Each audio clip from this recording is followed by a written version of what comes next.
за кое што се залагам и јас. Партиски реваншизам не треба и не смее да има, а особено не на начин на кој што ви го кажав. Да се избрка самохрана мајка, не да се избрка, туку да се премести. Не сум сигурна, мислам дека жената веќе дали ќе тужи или веќе тужела, затоа многу внимавам како се изразувам за да не излезе шпекулација, но верувајте, толку се уплашени за своите работни места и за своите семејства и за нивната екзистенција. Овие луѓе, овие жени живеат секојдневно со ваквите закани.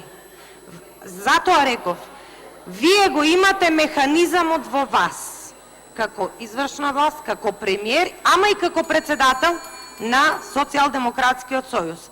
Ако навистина се залагаме за општество кое што ќе биде демократско општество со поголема инклузија на жените, а тоа го работиме сите, клубот на пратенички, сите се трудиме поголема инклузија на жените, тогаш не ни оди вака работата. Се согласувам и едните и другите дека треба да се престане со тој политичко партиски реваншизам, особено не на членови кои што секојдневно живеат и работат во институции како што се локалните.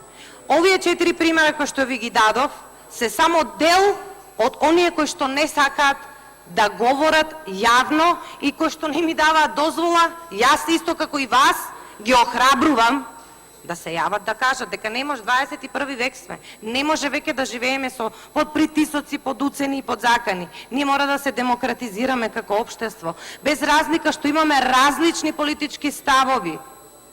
Затоа што на крајот на денот, кога да речеме таа наставничка свикала, таа директорка свикала наставнички совет, во тој совет има и во таа институција има луѓе кои што воопшто не ги интересира политика.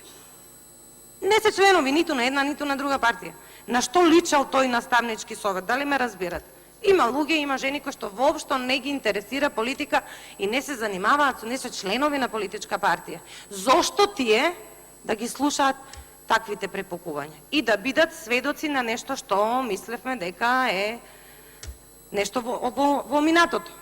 Затоа еве ве охрабрувам да вие си имате механизам како тоа да го направите со градоначалниците и тие се знае како е децентрализирана власта, малку да олабават со притисоците. Благодарам.